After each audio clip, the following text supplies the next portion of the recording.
All right, today we are diving headfirst into the incredible world of AetherRift. We're going to break down the first 3 chapters of this fantasy epic, and let me tell you, it's a world absolutely packed with steam-powered tech, ancient sorcery, and a very real threat lurking in the shadows. So let's get right into it. Wow. I mean, what a way to start, right? A storm was coming, not of wind and rain, but of steel, fire, and death. This one line just sets the entire tone. We're not talking about a little bad weather here. This is a promise. It's a promise of a war that is going to change everything.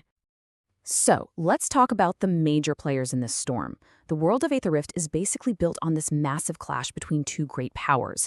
But it's never that simple, is it? There's always someone else, a more sinister group, just waiting in the wings for the perfect moment to cause some chaos. Okay, so here's the core of it. You've got two major forces that are just polar opposites. On one hand, you have Reach. Think of it as this massive, sprawling industrial empire. It's all about steam power, steel, the constant noise of factories. It's the industrial heartbeat for sure. And then you've got Mystria, the arcane soul. This is a kingdom that runs on ancient, deep magic. And here's the kicker. They're supposed to be allies. But how long can that really last when their worlds are so fundamentally different? And, of course, someone's gotta come along and stir the pot, right? Enter the Zealots. This is this shadowy, mysterious cult led by a guy who's supposed to be dead, the Dark King Lucian. See, for the last 5 years, there's been this very, very fragile piece, ever since he was supposedly defeated. But, well, you can guess what's about to happen to that piece. Now let's zoom in a bit. Right at the center of this ticking time bomb, this Jubilee's false piece, we meet our main guy, Crown Prince Chandler of Reach. And the way we're introduced to him is just perfect. He's not gearing up for war, nope. He's at a huge party, right at the moment when everything feels the most safe, the most secure. So the setting is this massive golden jubilee, a celebration for his dad's 50-year reign. And we see Chandler in all his roles. He's a prince, sure, but he's also a husband, a father, and a really good friend to his allies. It's the perfect picture. And that's the whole point, right?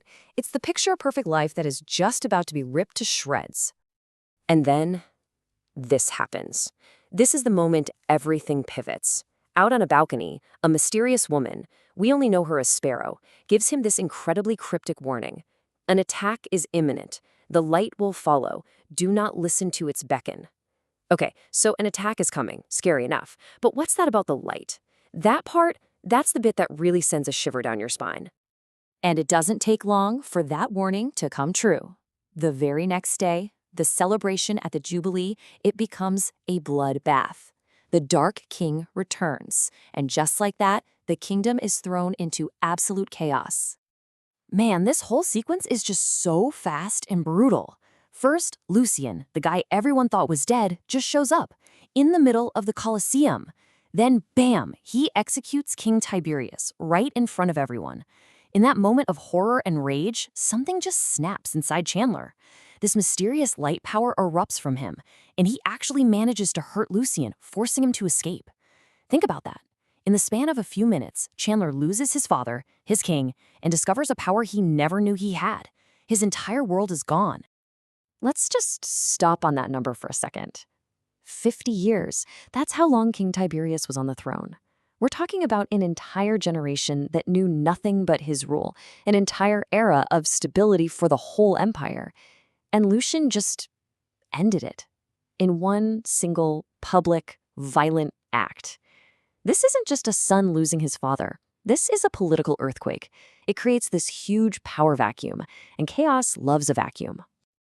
Okay, so the king is dead, the city is in chaos. There's literally no time to grieve. Chandler and his crew have to figure out what to do next. It's time for a quest for vengeance. But here's the million-dollar question. How in the world do you fight a guy who can literally come back from the dead? Well, they come up with a two-pronged attack. First, Armand, who's the magic expert from Mysteria, he has a theory. He thinks Lucian's whole zombie king thing is tied to this dark artifact, the lunar opal. So he's off to hunt that down. At the same time, Chandler, his wife Layla, and his buddy Marcus, they have their own mission.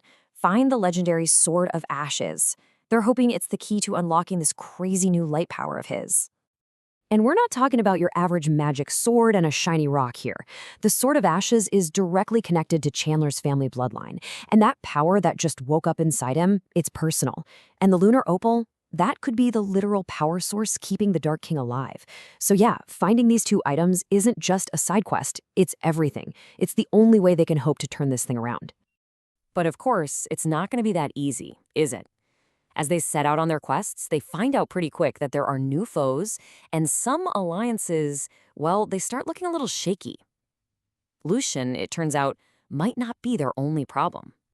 So, out in the middle of nowhere, Chandler's group gets ambushed by this guy, and what an entrance he makes. You may call me Lecrate, Lord Nightbringer, heir to the Dark Throne. I have merely come to gauge your fighting prowess. I mean, talk about theatrical. This guy is a top commander for the Zealots. He's crazy powerful, but he seems more interested in testing Chandler than actually killing him. It's super weird, and it proves the Zealots are a much bigger, more organized threat than anyone realized. And all of this brings us right back to her, Sparrow, the woman who warned Chandler in the first place. Because the more we see of her, the more confusing she gets, which brings us to the big question. Is she an ally or is she an enemy? I mean, look at the evidence. It's all over the place. On one hand, she warned him about the attack. She even saved him by blocking a hit from Lucian himself. Seems like a good guy, right? But then, we hear about a survivor of a raid who swears a woman in a sparrow mask led the Zealot attack. And get this, when Chandler finally reaches the Sword of Ashes, who shows up to try and stop him from taking it? Sparrow. What is her deal? We're left totally guessing. So while Chandler is trying to figure out who to trust on the outside, something new starts happening on the inside. That light power, it starts talking to him, and it gives him this very clear, very intense mission. The crusade must continue. She must be stopped. Suddenly, this isn't just about revenge for his father anymore. He's been given this divine purpose, this holy war to fight. And that leaves us with the biggest question of all, the one that hangs over everything. Remember Sparrow's warning? The light will follow, do not listen to its beckon. This light is giving Chandler incredible power, yeah, and a sense of purpose. But it's also causing him real physical pain, and it only speaks in these harsh commands. So you have to wonder, what if the light itself cannot be trusted? What if the thing that's supposed to save everyone is actually the most dangerous threat of all?